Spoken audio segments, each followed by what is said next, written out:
दोस्तों नमस्कार। भारतीय जनता पार्टी और उसकी ट्रोल आर्मी औरंगजेब राणा सांगा से होते हुए अब हिमांशी के पीछे पड़ी हुई है। हिमांशी नारवाल, जिसने चंद दिनों के विवाह के बाद अपने पति को खो दिया। पहलगाम हमले में उसका पति शहीद हुआ और उसका साहस और नैतिक बोध देखिए कि उसने इस देश की जनता को, जो भाजपा द्वारा फैलाए जा रहे विभाजनकारी विषाक्त माहौल के बरखिलाफ एक बयान उसने दिया कि प्लीज़ इस देश के मुसलमानों के खिलाफ, कश्मीरियों के खिलाफ कोई दुर्भावना फैलाने की ज़रूरत नहीं है, वो सब हमारे भारतीय भाई हैं और सही मायनों में अगर कार्रवाई करनी है तो उन आतंकवादियों के खिलाफ कीजिए। यह एक छोटा सा बयान जो उसके राजनीतिक सोच, जन कल्याणकारी सोच को दर्शाता है। यह इतना नागवार गुजरा कि भाजपाई ट्रोल आर्मी उसके पीछे पड़ गई। उसका चरित्र हनन करने से लेके उसको पाकिस्तानी एजेंट घोषित करने तक की हरकतों पर आमादा हो गई। मैं कहना चाहता हूं, क्या भारतीय जनता पार्टी इस देश में किसी को भी चैन से नहीं रहने देना चाहती? क्या वो चाहती है कि हर आदमी उस विषाक्त माहौल में शामिल हो? जो नहीं शामिल होगा उसके खिलाफ इसी तरीके का माहौल बनाया जाएगा। आप जानते हैं, जो पत्रकार इस देश में ऐसी बातें कर रहे हैं, इस देश में एक सामाजिक समरसता की बात करते हैं, जो इस देश की सरकार से उसकी जवाबदेही पर सवाल उठाते हैं, उन पत्रकारों को राष्ट्रद्रोही घोषित किया जा रहा है। एक लोक गायिका नेहा सिंह राठौर है, वह इस सरकार से सवाल करती है तो उसके खिलाफ देशद्रोह का मुकदमा लगाया जा रहा है, और जो सही मायनों में देशद्रोही हैं उनके खिलाफ क्या हो रहा है? अभी हाल ही की बात है, जो जांच में आया कि पहलगाम हमले के बाद तेजी से जांच शुरू हुई है, तेजी से कार्रवाइयां चल रही हैं और उसमें जो चीजें निकल के आ रही हैं वो आश्चर्यजनक हैं और उस पर मौन चुप्पी है। जो तथ्य सामने आए हैं वो ये आए हैं कि मध्य प्रदेश से लेकर तमाम इलाकों से, देश के दूसरे प्रदेशों से जो लोग पकड़े गए हैं पाकिस्तानी जासूस के रूप में, उनमें ज्यादातर के संबंध भाजपा और संघ के साथ हैं। कईयों को जमानत भी मिल गई। भारतीय जनता पार्टी एक ध्रुव सक्सेना नाम का व्यक्ति है, तमाम मंचों पे मुख्यमंत्री और बड़े बड़े नेताओं के साथ वो मंच शेयर कर चुका है, लेकिन भारतीय जनता पार्टी उनके खिलाफ देशद्रोह का मुकदमा नहीं लगाने वाली है, क्योंकि वो उसके एजेंडे को आगे बढ़ा रहे हैं। तो मैं ये कहना चाहता हूं कि नरेंद्र मोदी जी और अमित शाह, यह जो लफाजियां आप कर रहे हो, हमारे देश में घुस के, देश के आंतरिक सीमा में घुस के जिस तरीके से हमारे देश के नागरिकों की हत्या की गई है, उसका जवाब देने और उन आतंकवादियों के खिलाफ अपनी जवाबदेही तय करने, नोटबंदी कर दिया, समूल नाश कर दिया आपने आतंकवाद का। फिर ये कहां से आतंकवाद पनपा? इस देश में आए दिन हमारे सैनिकों की शहादतें हो रही हैं। ये कौन लोग हैं जो देश के अंदर घुस के बैठे हुए हैं? भाजपा जैसे आम जनता से पूछ रही है कि इस देश में हजारों पाकिस्तानी मौजूद हैं, तुम क्या कर रहे हो? तुम्हें हुकूमत किस लिए इस देश की जनता ने सौंपी है? इस हुकूमत का जवाब कौन देगा? तुम्हारी जवाबदेही से तुम तो विपक्ष की तरह प्रश्न पूछने में लगे हुए हो। जहां तुम्हें जवाब देना चाहिए, तुम्हारी जवाबदेही तय होनी चाहिए, वहां तुम सत्ता में रह के किससे प्रश्न पूछ रहे हो? दोस्तों, इनके नापाक इरादों को नेस्तनाबूद करने का यह समय है। यह इस देश के अमन चैन को हमेशा के लिए खत्म करना चाहते हैं। अपनी ओछी, क्षुद्र और निहित निकृष्ट राजनीति के लिए इस देश को बर्बाद करने पे आमादा हैं। इनका इतिहास जिस तरीके से बदनुमा है, उसी तरीके से वर्तमान भी इनका बदनुमा होने जा रहा है। यह अपनी कारगुजारियों पर झांकने के बजाय उस पर सवाल उठाने वालों को ट्रोल करते हैं, उनके खिलाफ मुकदमे लाते हैं, उनके खिलाफ पुलिस उत्पीड़न की कार्रवाई करते हैं। लेकिन अब यह सब नहीं होगा। इस देश की जनता अमन पसंद है। इस देश की जनता सही मायनों में इन विभाजनकारी राजनीति को हाशिए पर फेंकेगी। और यह सिर्फ हिंदू मुसलमान नहीं, इस देश में आप देखें ना, उत्तर प्रदेश इस समय जंगल राज बना हुआ है। आए दिन दलितों की हत्याएं, दलितों को पीटना, पुलिस प्रशासन ऐसा निठल्ला और नकारा इन्होंने बना दिया है कि थाने में घुस के लोग अपराध कर रहे हैं। पुलिस खुद अपराध में संलिप्त है और इनकी जो गुंडा वाहिनियां हैं वह सरेआम नंगा नाच कर रही हैं सड़कों पर। कोई पूछने वाला नहीं है, कोई पुरसहाल नहीं है। कौन जवाबदेही लेगा इनका? हमारे उत्तर प्रदेश में जो मुख्यमंत्री हैं वह बकवास करते हैं, सिर्फ विषाक्त माहौल बनाने की कोशिश करते हैं, लेकिन जहां उनकी जवाबदेही का सवाल है उस पर मौन धारण किए हुए हैं। एक गुंडा गिरोह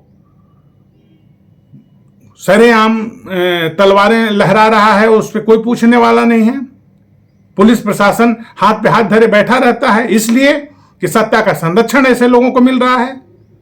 इस देश का आम नागरिक इस तरीके से अपने देश में असुरक्षित महसूस करेगा तो बाहरी ताकतों की तो बात ही दूर की है। बाहरी ताकतें तो इस देश को बर्बाद करना चाहती हैं, लेकिन आंतरिक जो हमारे देश की सत्ता है वह खुद इस देश को बर्बाद करना चाहती है। इस देश को तबाही के दौर में ले जाना चाहती है। भारतीय संविधान सिर्फ एक किताब बना के रख दिया है, जो जब चाहा उसको अपने हिसाब से परिभाषित किया कानून को। तो यह नहीं होने वाला है। इस देश का विपक्ष, इस देश की जन पक्षधर जनता, इस देश के सामाजिक कार्यकर्ता, लोकतांत्रिक और प्रगतिशील मूल्यों में विश्वास रखने वाले लोग, ये कान खोलकर सुन लो, अमित शाह और नरेंद्र मोदी जैसे लोग, कि इस देश की जनता ये बर्दाश्त नहीं करेगी। आप चाहे जितने भी हथकंडे अपना लो, इस कलयुग में तुम सही मायनों में एक राक्षसी ताकत के रूप में अवतरित हुए हो। राम राज के नाम पर तुमने रावण राज बना के रख दिया है। गुंडा गिरोहों का साम्राज्य है। आम आदमी, महिलाएं इतनी असुरक्षित हैं, महिलाओं के खिलाफ इतने आपत्तिजनक शब्द इस्तेमाल करते हुए इन्हें शर्म नहीं आती। ये अपने आप को सनातन धर्म के प्रहरी बनते हैं। सनातन धर्म को इन्होंने रसातल में पहुंचा देने पर यह आमादा है। हमारा धर्म सर्वधर्म समभाव, सबको साथ लेकर चलने वाला रहा है। हमारे धर्म में इस तरीके का विषाक्त माहौल कभी नहीं रहा। हमारे धर्म से बहुत से धर्म निकले और बहुत से लोगों को इसने अपने अंदर समाहित किया। कितने आए और गए, हजारों हजार साल इस देश में तमाम आक्रमणकारी आए, लूट के गए। तमाम लोगों ने सैकड़ों साल राज किया, अंग्रेजों ने राज किया। बावजूद इसके हिंदू धर्म कभी खतरे में नहीं रहा। और आज तुम 10 साल से हो और तुम हिंदू धर्म को खतरे में बताते हो। तुम जिसके नुमाइंदे बनते हो, तुम्हारे ही शासनकाल में वो असुरक्षित है। इस देश का हिंदू अपने आप को खतरे में नहीं मानता। तुम्हारे चंद गुंडा गिरोह जो ये माहौल बनाने की कोशिश करते हैं, वह ये सब कर रहे हैं। इसलिए मैं कहना चाहता हूं कि भारतीय जनता पार्टी और संघ के लोगों, इस बात को कान खोलकर सुन लो कि इस देश की जनता, इस देश का गरीब, मजदूर, छात्र, नौजवान, महिलाएं इस देश के लोकतंत्र की रक्षा के लिए, इस देश की धर्मनिरपेक्षता के लिए, इस देश के सामाजिक समरसता के लिए लड़ेगा और अंतिम समय तक लड़ेगा। और तुम्हारे ये जो तुम्हारी नापाक हरकतें हैं, तुम जो इस देश में विषाक्त माहौल बनाकर गंदगी मचाना चाहते हो, इसको कतई नहीं चलने दिया जाएगा। कांग्रेस पार्टी के हमारे नेता राहुल गांधी, उन्होंने पहलगाम हमले के बाद से लगातार कहा है, ये इस देश का पूरा विपक्ष लगातार कह रहा है कि सरकार जल्द कोई भी कार्रवाई करे, हम पूरी तरह से सरकार के साथ खड़े हैं। विपक्ष ने पूरी ताकत के साथ सरकार को सहयोग देने की बात कही है और प्रधानमंत्री विपक्ष पे कटाक्षें कर रहा है। अभी हाल ही में केरल में प्रधानमंत्री ने एक मंच पर कहा कि इस मंच को देखकर विपक्ष और इंडी गठबंधन के सीने पे सांप लौट रहा होगा। तुम्हें राजनीति सूझ रही है। इस देश की जनता कार्रवाई की मांग कर रही है। इस देश की जनता कार्रवाई चाहती है। उन शहीदों जिन्होंने पहलगाम में अपने परिजनों को खोया है, उन शहीदों के परिवारों को सही न्याय तो तब मिलेगा जब उन आतंकवादियों को तुम दबोच लेते। हमारे देश में घुसपैठ करके वो अभी बैठे हुए हैं, तुम कुछ नहीं कर पा रहे हो। पाकिस्तान जाके क्या करना है ये तो बहुत बात की कहानी है। देश के अंदर मौजूद लोगों को अभी तुम खोज नहीं पा रहे हो, और तुम्हारे ही लोग उनके लिए जासूसी करते हुए पाए जा रहे हैं। ठीक उसी तरह से है कि ये गौरक्षक बनकर ज्यादातर घटनाएं ऐसी सामने आई हैं कि ज्यादातर ऐसे लोग जो गौरक्षा के नाम पर कथित सेनाएं बनाए हुए हैं, खुद ही गोवंश की स्मगलिंग में संलिप्त हैं। उसी तरह पाकिस्तान के खिलाफ, आतंकवादियों के खिलाफ तुम लफाजियां करते हो, और तुम्हारे ही लोग उनके लिए जासूसी कर रहे हैं, आए दिन पकड़े जा रहे हैं, कोई कार्रवाई नहीं होती उनके खिलाफ। कार्रवाई तो दूर की बात है, तुम उनको संरक्षण देते हुए नजर आते हो, पुलिस प्रशासन उसको लीपापोती करता है। तो यह तुम्हारा चेहरा बेनकाब हो गया है, और इस चेहरे को बेनकाब होने के बाद इस देश की जनता ने तुमको पहचान लिया है। जहां तक सवाल है पहलगाम हमले के बाद कार्रवाई का, तो इस देश की जनता, इस देश का विपक्ष और इस देश के सभी लोग चाहते हैं कि सरकार कड़े से कड़े फैसले ले और पाकिस्तान को उसका सबक सिखाए, और जो देश में घुसपैठ करके बैठे हुए लोग हैं उनको उनके दड़बे से, चाहे कहीं भी छुपे हों, उनको निकाल के इस देश के कानून के हवाले किया जाए। ऐसी ही अपेक्षा और उम्मीद हम इस देश की सरकार से चाहते हैं। इस देश की सरकार से हम ये नहीं चाहते कि जो लोग शहीद हो गए उनके परिजनों की आत्मा को छलनी किया जाए। जो इस देश में हो रहा है, भाजपा और उसकी ट्रोल आर्मी उन शहीदों के परिजनों को, जिन्होंने कहा कि भाई पाकिस्तान हमारे कश्मीरी भाइयों का ने जिस तरीके से हमें मदद की, हमारे कश्मीरी भाइयों ने हमें बचाया, तुम्हें यह सच सुनने के लिए तुम्हारे कान तैयार नहीं है, क्योंकि तुम्हें विषाक्त माहौल बनाना है। तुम तो सुनना चाहते हो कि लोग ये कहते कि अरे वो सब कश्मीरी मुसलमान थे, सब मिले हुए थे। तुम ये सुनना चाहते हो कि पूरे देश का मुसलमान उससे मिला हुआ है। तो सुनो, अगर तुम्हें इतिहास की जरा भी समझ होगी तो तुम्हारा तो कहीं इतिहास नहीं मिलता इस देश के संघर्ष के लिए और स्वतंत्रता आंदोलन की लड़ाई में। लेकिन इस देश के मुसलमानों ने, इस देश का मुसलमान तुमसे कई गुना ज्यादा राष्ट्रवादी है, और इस भारत के लिए उसने अनगिनत शहादतें दी हैं। तुम्हारा इतिहास बदनुमा है और काले धब्बे से लिखा हुआ है, लेकिन इस देश के मुसलमानों ने अपने देश के स्वतंत्रता आंदोलन में जो योगदान दिया है उनका नाम स्वर्णाक्षरों में अंकित है।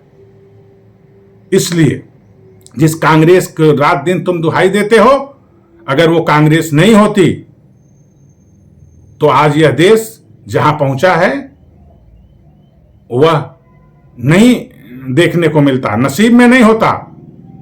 और उन 60 सालों में कांग्रेस ने जो कुछ भी किया, तुम 10 सालों से वही बेच रहे हो, उसी को बर्बाद कर रहे हो।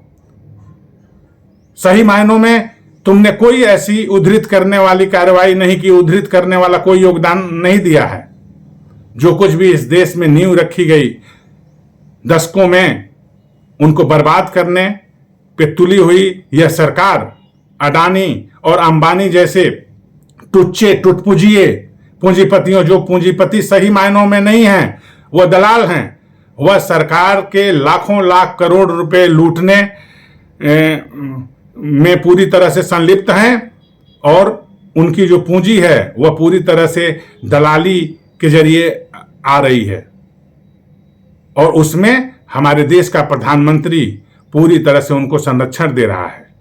इस देश की जनता त्राहि त्राहि कर रही है, महंगाई बेरोजगारी चरम पर है, लेकिन इस पर कोई सवाल नहीं उठ रहा। इस देश के गरीब कैसे जिएंगे, इस देश की जनता का भविष्य क्या होगा, 21वीं सदी में की चुनौतियों का हम कैसे सामना करेंगे, इन सवालों का जवाब देने की जगह यह देश लफाजी करके समय बिताना चाहती है, और इस देश की जनता को हिंदू मुसलमान जैसी अफीम चटाकर उसको बेहोश रखना चाहती है और चाहती है कि वो इसी तरह से इन्हीं सब चीज़ों में उलझी रहे, सही सवाल सही मुद्दे लेके वो सड़कों पे ना उतरे, अपने आंदोलन में ना उतरे। लेकिन ऐसा होगा नहीं। इस देश की जनता बखूबी समझ रही है कि नरेंद्र मोदी सरकार की ये जो हरकतें हैं यह जन विरोधी हैं और इसका माकूल जवाब दिया जाएगा। आप सब इसमें योगदान दीजिए और इस संघर्ष में कंधे से कंधा मिलाइए। यह मैं अपील करते हुए आपसे कहना चाहता हूं कि यह महादेश है। इस देश में कोई भी ताकत कभी भी किसी भी तरह का विभाजन, किसी भी तरह के सामाजिक सद्भाव को नहीं बर्बाद कर सकती है, चाहे वो भाजपा हो, संघ हो, या कोई कट्टरपंथी ताकतें हों, या विदेश में बैठे हुए आतंकवादी ताकतें। कांग्रेस फॉर कंट्री चैनल को आप लाइक और सब्सक्राइब करें। यह गुजारिश और अपील करते हुए फिर मिलते हैं। धन्यवाद।